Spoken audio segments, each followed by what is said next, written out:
Perbedaan telur gulung sama bihun telur sudah jelas ada perbedaan yang signifikan boleh ya. Kalau yang namanya bihun telur, kita menggunakan yang namanya bihun atau mie kayak gini ya. Ini contoh mie-nya yang sudah dimasak dari rumah dan dibawa ke sini sudah jadi ya.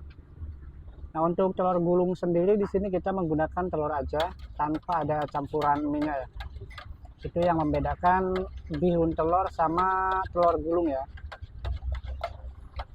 Untuk telurnya masih satu karena di sini saya menggunakan menu ada dua ya, ada bihun telur sama telur gulung. Jadi untuk adonan telurnya masih tetap pakai yang ini ya.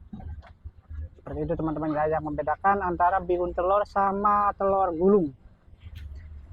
Kemudian untuk lanjut ke proses penggorengannya pun hampir sama, cuma untuk bihun telur karena memakai mie, jadi mie-nya dulu yang dituangkan ke wajan, kemudian disiram pakai adonan telurnya ya.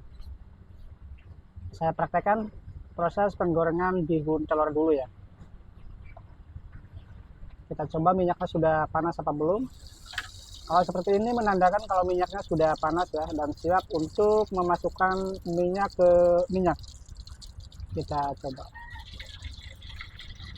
Lalu kita siram dengan adonan telur.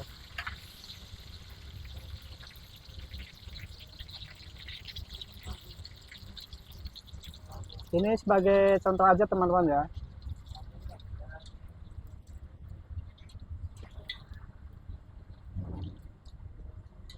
Ini yang bihun telur atau disingkat bihilor ya, karena dia menggunakan mie.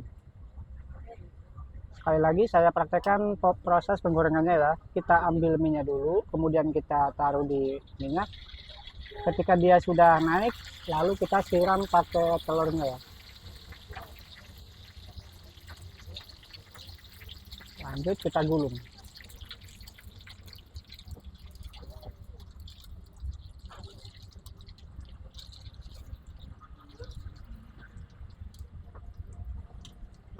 Kemudian untuk apinya, ketika teman-teman menggoreng bihun telur, usahakan apinya jangan terlalu besar ya.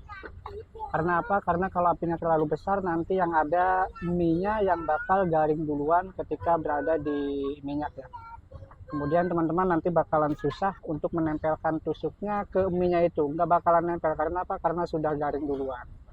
Jadi penggunaan api harus sedang ya. Ini barusan apinya sedang, kemudian saya besarkan dulu. Karena buat untuk goreng telur gulung ya. Beda kalau buat telur gulung. Kalau telur gulung apinya usahakan harus yang besar ya. Yang panasnya maksimal supaya apa? Supaya nanti ketika kita menuangkan adonan ke sini langsung bisa nempel. Seperti itu ya. Saya praktekkan penggorengan telur gulung ya tanpa menggunakan mie. Ini apinya sudah agak lumayan panas, jadi sudah bisa digulung ya.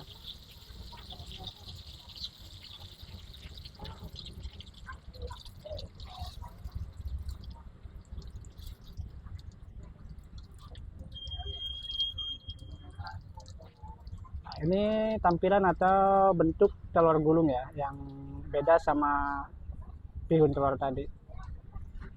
Kurang lebih seperti ini untuk telur gulung. Kita coba sekali lagi ya. Nanti ketika apinya sudah panas, teman-teman gak usah takut kalau ininya nggak bakalan nempel, pasti nempel.